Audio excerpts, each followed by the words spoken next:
Welcome to Comics Bazaar, the channel of comics commentary and arcana. This video features the Uncanny X-Men number 211, cover dated November 1986. And every issue Marvel published in November 1986 came with this particular style of cover with the border frame featuring all of Marvel's top tier characters in celebration of Marvel's 25th anniversary, counted from Fantastic Four number 1, published back in 1961. The border here designed and drawn by John Romita Sr. and the inner portrait of this particular issue by Romita Sr.'s son, John Romita Jr., inked by Bob Wiacek. Another one of these iconic Wolverine covers with his mask half torn off and his claws popped. And this also is the first issue of Mutant Massacre, the crossover among the various X titles being published at the time, including also issues of Thor and Power Pack. So the first crossover of its kind, and pretty much its success, meaning that every year thereafter there would be other crossovers across the X titles. So let's open this one up to the splash page, and the title of the story is Massacre, and here we've got a group shot of the Marauders. So in the previous issue they appeared only in silhouette. Here we get to see them how they look in light. And our creative team for this story is Chris Claremont, writer as ever, John Romita Jr. and Bret Blevins, artists. So Romita Jr.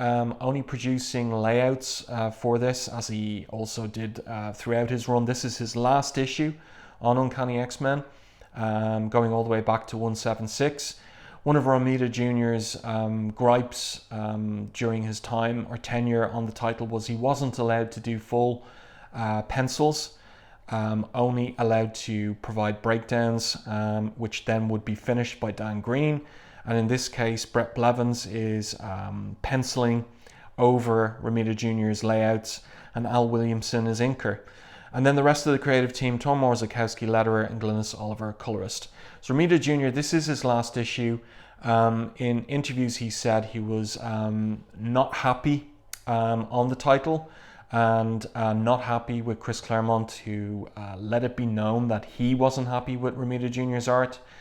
And Jim Shooter has said on his blog that it was Claremont who wanted Romita Jr. off the X-Men.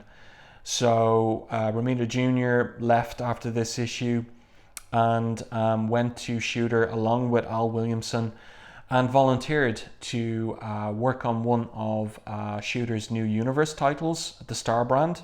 And if you look at Star Brand number 1, you'll see that Romita Jr. is for the first time credited as penciler and Al Williamson as inker, not finisher. So getting off the X books, he was able to do his art as he wished and pleased. But let's get back to the story here. We've the Marauders arriving, Scalp Hunter's their leader, introducing himself, but he's not the big boss. It'll take us some more months to learn who ordered this massacre. And we see that they've interrupted some Morlocks at, as it turns out, a Last Supper. And Scalp Hunter's power is to turn the metal on his costume into any kind of weapon. So he puts together a rifle here and blows these Morlocks away, with one exception, the big guy, the wrestler type. And Riptide uses his power to send out razor keen stars and spikes and even a sigh here to deadly effect. But they don't affect this guy, the big guy, except he's touched by Scrambler, who's got the power to instantly disrupt the Morlock's own power. And without that invulnerability to protect him, well, he's blown away here by Scalp Hunter. One of the Morlocks gets away, a young girl whose power it is to exude acid like sweat from her pores, which she uses to sear a path through the solid wall, and she calls out for help. She calls out to Callisto. But then Scalp Hunter orders Arclight to handle the wall, and she uses her seismic powers to punch a hole through the wall. The debris catches the young Morlock girl, and then Harpoon throws his harpoon at her so that she doesn't escape. And then we get, in the narrative captions, an explanation of how his power works. The harpoon is metal in the Inuit's hand, transmuted to raw energy the instant he throws it. So the young Morlock's life ends before her scream. But then Callisto and other Morlocks ready with weapons arrive, and now we get the Marauders going and attacking them. Vertigo, using her powers to make the Morlocks dizzy. Arclight using her seismic power to make them fall over. And then we have Piper he's a Morlock, using his power to bring bats and crocodiles to go up against, or alligators rather, to go up against the Marauders. And then our scene shifts to the X-Mansion, and everything is going nicely there. It's a perfect afternoon. The narrative caption makes plain Danny is taking care of her stallion, Brightwind, and the various X-Men are up to this and that. We've got this little scene here between Colossus, Rogue, and Wolverine, where Wolverine is offering Colossus a hand when he's bringing in the hay. He's bringing bales of hay, or lifting them up to Rogue. And Colossus says, "Thank you, Wolverine, but Rogue and I are doing fine by ourselves." Side says, "Rogue, you're supposed to be taking life easy." And Colossus says, she says, "You've taken some pretty heavy hits lately. Even your body needs a decent chance to heal." But Wolverine's having none of it. He uses his claws to cut this pitchfork, and we're told he's a born fighter, one of the deadliest men on Earth, and consequently a rotten patient. So he stalks off.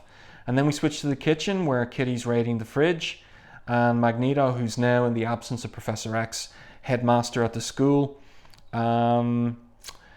tells her that she's going to ruin her appetite for dinner, and so he yanks the cans from her, and she insists that she's running on empty. If she doesn't have some fuel, she won't be able to produce any work, and she'll flunk. So Magneto lets her go with the food, and she phases through the ceiling up into the bedroom she shares with her roommate Illyana, and they're ready for their food break. And then we pick up with Wolverine again, and Nightcrawler teleports as a surprise behind him. Nightcrawler badly injured in previous couple of issues, and he's overdoing it. As he says himself here, he thought he was well enough to teleport, but not. So, as Wolverine says, "You thought wrong, bub." So basically they decide that they'll drown their mutual sorrows in time-honoured traditional manner at Harry's hideaway, no doubt. But they're interrupted by the arrival of this Morlock, who brings them the news, or not the news, but begs them for help, and tells them that there's strangers in Morlock Alley. They're killing the Morlocks, and then he dies. And then Sharon Friedlander assesses his injuries: multiple blade and gunshot wounds, massive internal trauma, pulverized bone. It's a miracle he reached us. And here we've got Psylocke's first appearance in an X-Men title. We're told by the narrative caption here, her name is Betsy Braddock, called Psylocke, and she's a telepath. She's also a newcomer to Xavier's school, as yet unproven, unaccepted as part of either team, which is why she hesitates fractionally before she speaks. And we're going to see her prove herself in a couple of issues' time. So Magneto learns from her, because of her telepathic power, that she saw a cadre of super beings massacring every living thing in the Morlock tunnels.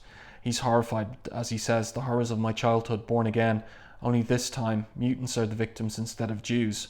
So Wolverine asks Storm whether they're going to get involved, and she's the leader of the Morlocks as well as the X-Men, but she wants Magneto to remain behind while they go to the rescue. She says to Magneto that his primary responsibility as headmaster is to the school and the New Mutants. So Magneto, mature, understands, even though, as he thinks, every fibre of his being shrieks for action.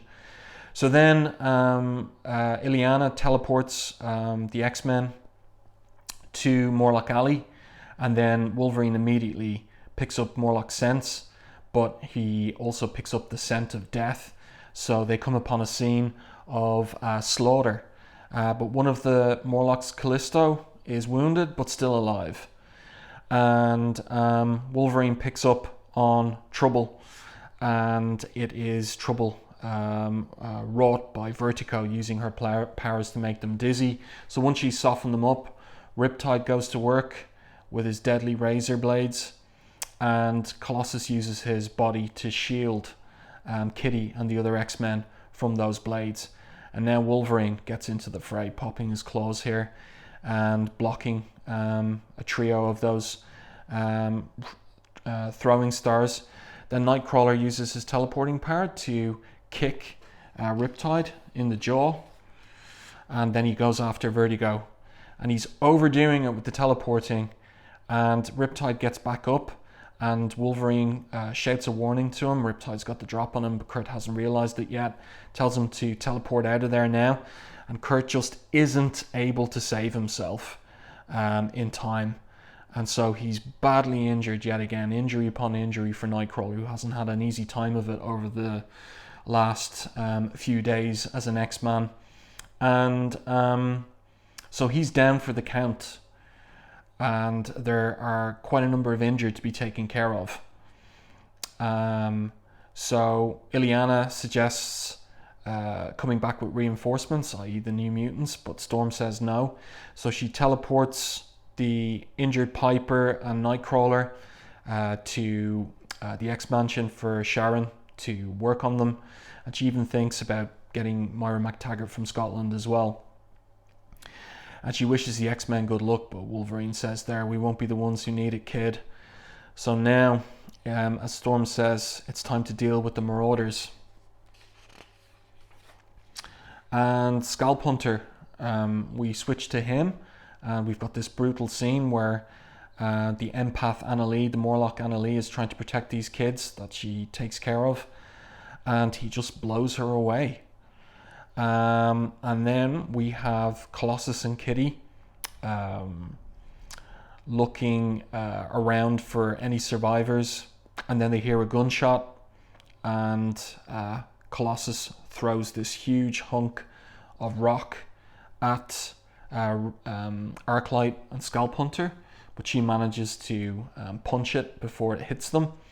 They're still injured by the debris, and then Colossus goes to throw a punch but misses, and then she gets him with a double handed punch, which knocks him into one of these walls.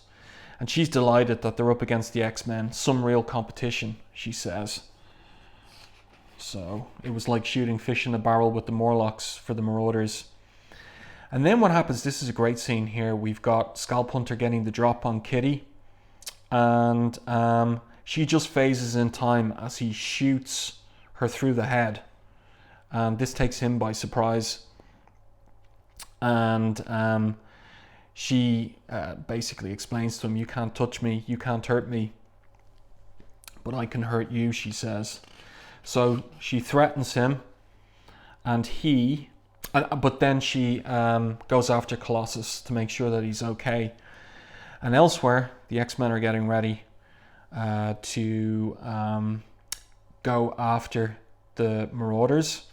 And this is an interesting little moment where Wolverine picks up some familiar scents. Lots of familiar scents, he thinks, all of a sudden.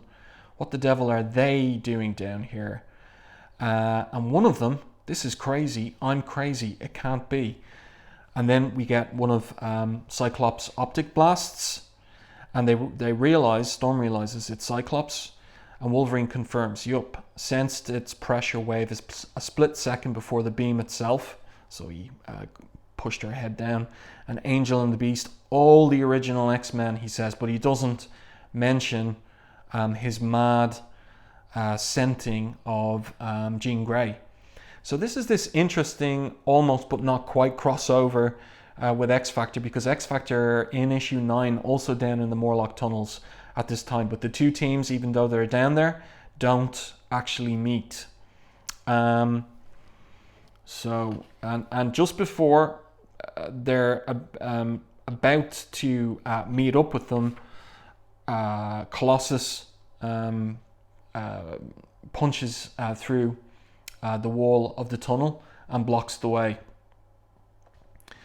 And so we've got more injured Morlocks here. We've got Anna Lee, but she dies from her injuries. And then we've got now the Marauders arriving to take on the X-Men team again. So we've got Harpoon here going up against Wolverine, and then we switch to a one-on-one fight between Scrambler and Storm. He thinks his touch is going to neutralize her weather powers, but of course he's wrong, because Storm hasn't got her powers all the way since Uncanny X-Men 185 and 186. And so she says to him, "A pity I have none," and punches him in the jaw. And then Callisto gets in on the action as well. And Riptide, this guy needs taking down with his razor stars, doing real damage, killing people here and laughing all the while. And this is going to have an outcome. Colossus gets in the way, uses his body as a shield once again, taking Harpoon's energy harpoon straight in the chest. He feels his body on fire inside. And then we've got Scrambler using his power on Rogue. And there's an interesting effect of this. We also learned that Scrambler is Korean here in the narrative caption. Their mutant powers are similar. He disrupts powers, she steals them. In this fateful moment of contact, they both neutralize each other. So Rogue is out of the fight. And then Harpoon shoots one of his energy harpoons at Rogue while she's down. And then Kitty jumps in the way, phasing herself and Rogue. And we'll see that there's an outcome to that brave action. And here we go. This is one of the kind of highlights and darkest moments in this issue. So Colossus, when he hears Kitty scream, goes absolutely crazy here and goes up against Riptide, who has been killing Morlocks with these throwing stars. And Riptide, overconfident, says to Colossus, "I figure my robust Russian friend that my speed and my blades could cut even you down to size." And Colossus responds, "We are not friends, Riptide." Grabs him by the throat, "And you are wrong." And he breaks his neck. Crack. And we don't even see his eyes here. Interesting, the decision to not show his eyes as he is cracking Riptide. Actually, there's a little bit of ambiguity in the art here. Yeah, it looks like we're looking at Colossus, but I wonder, did Romita Jr. in the breakdowns intend this to be Riptide, that we're looking at him, or Colossus?